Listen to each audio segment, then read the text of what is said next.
제가 가진 성경은 구약 성경 1057 페이지가 되겠습니다. 예레미야서 5장 1절부터 9절까지의 말씀을 제가 한 절, 여러분들이 한 절 교독해서 읽도록 하겠습니다. 제가 먼저 읽습니다. 너희는 예루살렘 거리로 빨리 다니며 그 넓은 거리에서 찾아보고 알라. 너희가 만일 정의를 행하며 진리를 구하는 자를 한 사람이라도 찾으면 내가 이 성읍을 용서하리라. 두고 맹세할지라도 실상은 거짓 맹세니라. 여호와여, 주의 눈이 진리를 찾지 아니하시나이까? 주께서 그들을 치셨을지라도 그들이 아픈 줄을 알지 못하며 그들을 멸하셨을지라도 그들이 징계를 받지 아니하고 그들의 얼굴을 바위보다 굳게 하여 돌아오기를 싫어하므로 이 무리는 비천하고 어리석은 뿐이라. 여호와의 길 자기 하나님의 법을 알지 못하니 내가 지도자들에게 가서 그들에게 말하리라. 그들은 여호와의 길 자기 하나님의 법을 안다 하였더니 그들도 일제히 멍에를 꺾고 결박을 끊은지라. 숲에서 나오는 사자가 그들을 죽이며 사막의 이리가 그들을 멸하며 표범이 성읍을 엿본즉 그리로 나오는 자마다 찢기리니 이는 그들의 허물이 많고 반역이 심함이니이다. 내가 어찌 너를 용서하겠느냐? 내 자녀가 나를 버리고 신이 아닌 것들로 맹세하였으며 내가 그들을 배불리 먹인즉 그들이 간음하며 창기의 집에 허다히 모이며 두루 다니는 살찐 수말같이 각기 아흔의 아내를 따르며 소리 지르는도다. 같이 읽습니다. 여호와의 말씀이니라. 내가 어찌 이 일들에 대하여 벌하지 아니하겠으며 내 마음이 이런 나라에 보복하지 않겠느냐. 아멘. 우리 오늘 1월 첫 주 예배입니다. 첫 주이니 우리 옆에 분들과 인사 나누겠습니다. 새해 복 많이 받으세요. 새해 복 많이 받으세요. 1월 달에 예배 형식이 조금 바뀐 거 보시고 좀 의아해하실 수도 있는데 1월 한 달은 이렇게 이제 우리가 찬양 집회 하듯이 이런 형식으로 간소하게 가려고 합니다. 그리고 2월부터는 좀 크게 대대적으로 바뀔 예정입니다. 일단 여러분들 그렇게 알고 계시고, 그리고 이제 한 가지 더 말씀드릴 것은 미리 제가 이제 귀띔을 해드리는 것인데, 온 교회가 이제 리딩 지저스 저기 붙어 있죠. 이제 리딩 지저스 그 성경 통독 범위를 가지고 온 교회가 나가려고 합니다. 그래서 우리 청년들도 본 예배는 다 이제 대예배로 그렇게 이제 1, 2, 3부 중에 이제 3부 예배가 가장 시간적으로 적당하겠죠. 3부 예배를 드리고 따로 청년부 모임을 그렇게 할 계획인데, 여러분들도 조금 불편할 수 있겠지만 다 그렇게 좀 따라 주셨으면 좋겠습니다. 청년부 모임할 때 우리 소트 찬양도 하고 다 우리가 또 더 지금보다 더 재미있게 더 유익하게 청년부 모임을 기획을 할 것인데요. 어쨌든 본 예배는 대예배, 청년들이 좀 다 조금 더 일찍 일어나셔가지고 다 예배를 그렇게 드리셔야 합니다. 좀 순종해 주셔야지 여러분들에게도 큰 유익이 있을 줄로 압니다. 어쨌든 여러분, 이제 말씀을 시작하겠습니다. 새해는 기대와 희망으로 부풀어서 시작을 해야 하는데 올해는 그렇지 못한 것 같습니다. 다들 알고 계시겠지만 비상계엄령으로 인하여 안 그래도 그러지 않아도 나라가 반토막이 나 있는데 더 반토막이 나 버렸습니다. 아마 여기 앉아 계신 여러분들도 지금 현재 일어나고 있는 대한민국 정치 현황에 대한 의견들이 다 다르지 않을까 싶습니다. 어떤 분들은 대통령 탄핵시켜야 된다 그런 생각을 하시는 분들도 있을 것이고, 아니다 대통령을 지켜야 한다라고 생각하는 분들도 계실 것입니다. 지금 남북 통일 이야기할 때가 아닌 것 같습니다. 우리 대한민국부터도 이렇게 분열이 되어 있고 도저히 하나 될 수 없는 지경에 이르렀다는 것입니다. 그리고 앞으로 혼란은 더욱 가중될 것입니다. 거기에다가 또 항공기가 추락을 해서 170명이 넘는 안타까운 목숨들이 사라졌습니다. 국가 애도 기간을 선포하였죠. 그리고 그로 인하여 우리 교회도 송구 영신 예배 때 매년 터뜨리던 폭죽을 터뜨리지 않았습니다. 알고 계시죠, 여러분? 그런데 인터넷 곳곳에 이런 말들을 하는 사람들이 있더라고요. 슬픔을 강요하지 말라. 슬픔을 강요하는 것은 전체주의적인 사고에서 나오는 것이다. 그런 말을 하는 사람들이 있습니다. 여러분도 이 말에 대해서 어떻게 생각하십니까? 저의 개인적인 견해로는 아주 공감 능력을 상실한 그런 발언이라고 저는 생각합니다. 이렇게까지 국민들이 지독한 개인주의에 빠져 있는데 만약에 지금 전쟁이 일어난다면 옛날같이 우리 아버지들 같이 우리 할아버지들 같이 이 나라를 과연 지켜낼 수 있을까? 그런 생각을 해보았습니다. 그러고 보면 하나님께서 이 대한민국을 사랑하시고 지켜주고 계시는 것이 보입니다. 무슨 말이냐면요, 지금 우리나라가 이렇게 혼란스러운데 아마 북한에서 뭔가 움직임이 있어야 할 텐데 아무런 움직임이 없지 않습니까? 왜 그럴까요? 아마 지금 북한도 이 시기에 맞춰서 우크라이나에 파병을 하였죠. 그래서 북한도 아마 지금 굉장히 혼란을 겪고 있지 않을까. 그래서 지금 우리 남한의 대한민국에 대해서 다른 반응을 보일 여유가 없지 않을까. 이 모든 것이 다 우연히 일어나는 것이 아니라 하나님께서 국제 정세를 돌리고 계신 것이고 대한민국을 지켜주고 계신 것이다. 하나님께서 이 대한민국을 지키고 계시기 때문에 우리가 평화를 유지하고 있는 것이 아닌가, 저는 그렇게 믿습니다. 오늘 본문의 내용을 이제 간단히 살펴보자면요, 5장 1절 말씀에 보면은 우리 같이 한번 읽어보겠습니다. 5장 1절 시작. 너희는 예루살렘 거리로 빨리 다니며 그 넓은 거리에서 찾아보고 알라. 너희가 만일 정의를 행하며 진리를 구하는 자를 한 사람이라도 찾으면 내가 이 성읍을 용서하리라. 아멘. 말씀 그대로 하나님께서 예루살렘 성 안에서 정의와 진리를 구하는 자를 한 사람이라도 찾으면 이 성을 용서하겠다, 이 성을 멸망시키지 않겠다라고 말씀하는 것입니다. 여기서 정의라는 것은 인간의 정의, 인간의 의협심 같은 것이 아닙니다. 하나님의 말씀을 따르는 행동을 말하는 것입니다. 그리고 2절에서 5절은 예루살렘 백성들은 하나님을 믿는 신용만 했지 그들은 제대로 하나님을 섬기지 않았습니다. 하나님을 향해 맹세를 하지만 그들의 맹세는 다 거짓 맹세였습니다. 지도자들조차도 스스로 하나님의 결박을 끊었다고 말씀하고 있습니다. 즉 하나님의 말씀을 따르지 않고 스스로 옳다고 생각하는 길로, 스스로 지혜롭다고 생각하는 길로 가고 있었다는 것입니다. 그리고 6절에서 9절은 예루살렘 백성들은 하나님의 말씀에는 아랑곳 없고 그들의 쾌락만 좇고 있었다는 것이죠. 우상을 섬기며 창녀와 범죄하고 그리고 남의 아내를 탐하는 그런 죄를 범하고 있었다는 것입니다. 그리고 9절에서 우리 하나님께서 분명히 말씀하십니다. 9절 말씀도 한번 읽어보겠습니다. 9절 말씀 시작.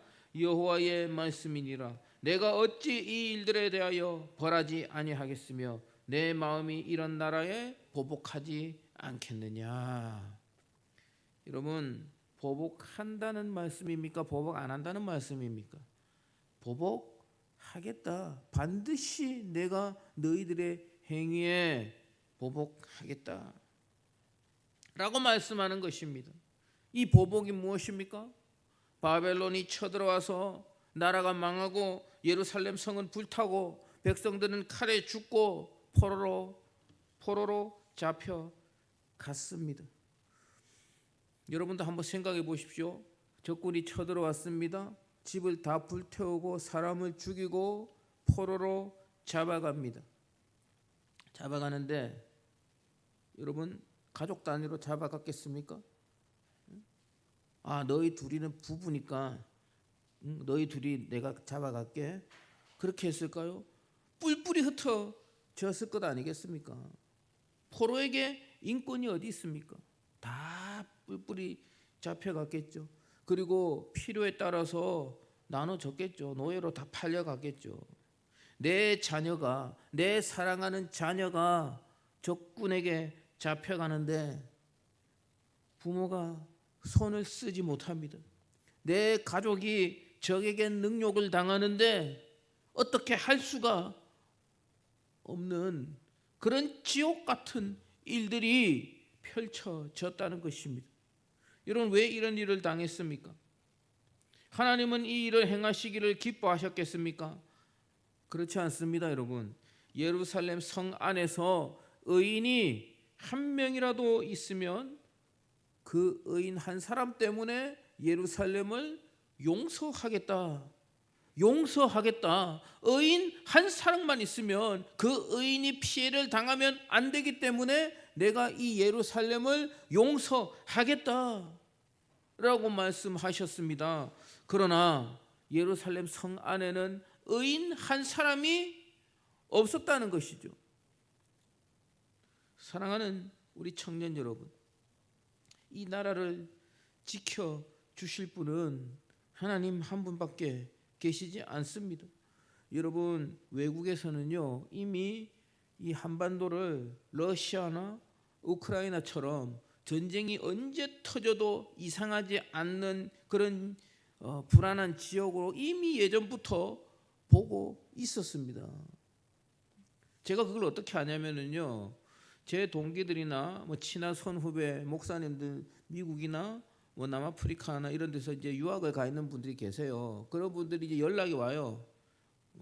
북한이 미사일을 쏘았다. 그런 가끔 그런 뉴스가 나면은 연락이 와. 야, 전쟁 나는 거 아니야?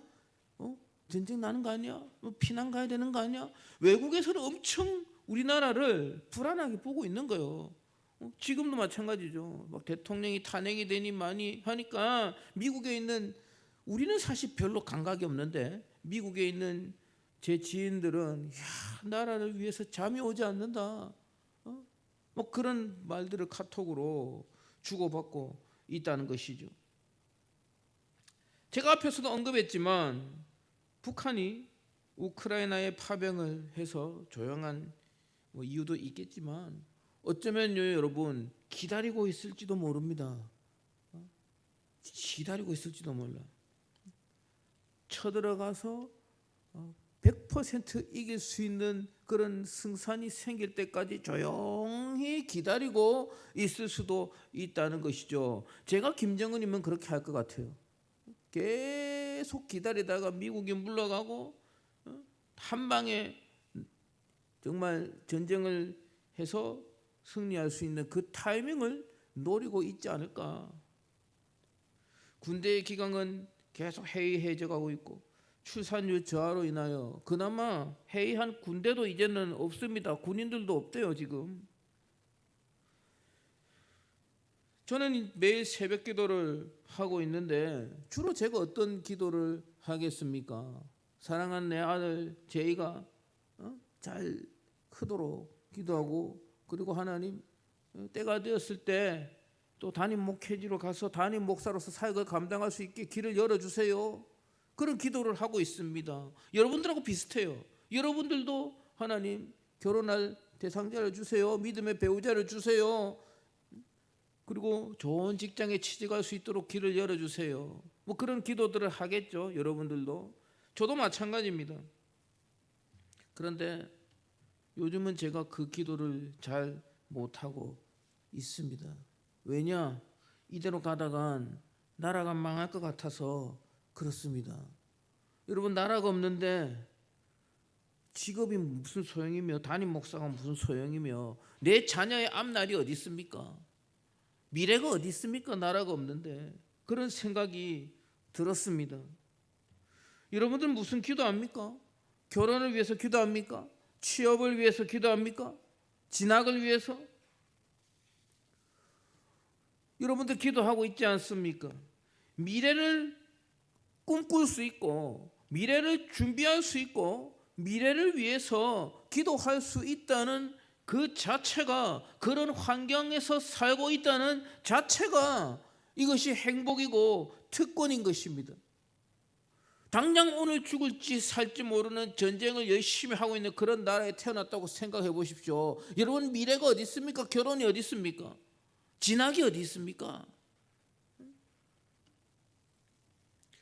대한민국에서 살고 있기 때문에 우리가 누릴 수 있는 특권이요, 행복이라는 것입니다.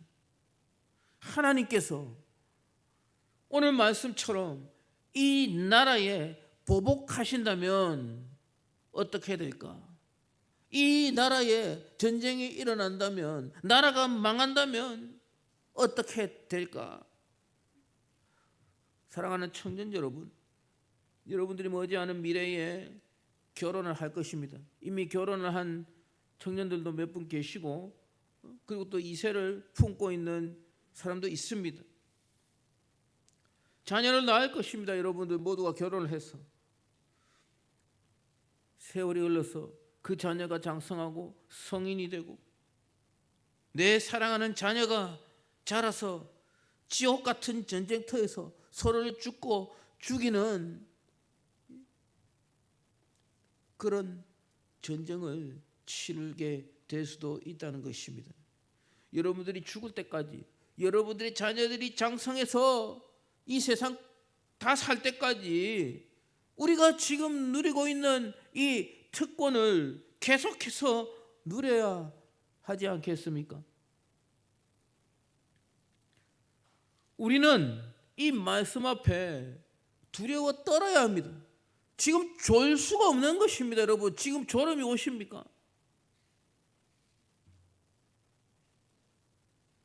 우리는 이 특권을, 지금까지 우리가 누려왔던 이 특권, 우리가 미래를 꿈꾸고 준비할 수 있고 평화를 누릴 수 있는, 하루 세 끼 밥 굶지 않고 살아갈 수 있는, 오늘 죽을지 내일 죽을지 알 수 없는 그런 인생이 아니라 미래를 우리가 설계할 수 있는 이 특권, 이 행복, 이 부요함, 이것을 우리는 계속해서 누려야 한다는 것입니다. 서울대를 갈지 연세대를 갈지 고민하는 이 특권입니다. 여러분, 삼성에 들어갈지 중소기업에 갈지 어떻게 해야 될지 이걸 계산하고 있을 수 있다는 것, 이것이 얼마나 큰 행복인지 우리는 가끔은 생각해 보아야 한다는 것입니다. 우리의 자녀들도 이 행복을 누려야 하지 않겠나. 여러분, 다시 한번 말씀드립니다. 두려워 떠시기 바랍니다. 여러분, 전율하시기 바랍니다. 나라가 어떻게 하다가 이렇게 되었는가? 우리는 기도해야 한다는 것입니다. 우리가 정말 이 시간 정말 두려운 마음으로, 심각한 마음으로, 전심으로 우리가 한번 하나님 앞에 기도하기를 원합니다. 내가 하나님이 찾으시는 그런 한 사람이 좀 되어야 하겠습니다. 우리 한번 전심으로 기도하는 시간을 좀 가졌으면 좋겠습니다. 한번 따라해 봅시다. 내가 하나님이 찾으시는 한 사람이 되겠습니다. 여러분, 그 마음 가지고 기도합시다. 여러분, 이 나라의 평화와 이 나라의 번영은 하나님 손에 달려 있습니다. 대통령 손에 달려 있는 것 아닙니다. 미국의 손에 달려 있는 것도 아닙니다. 하나님 손에 달려 있습니다.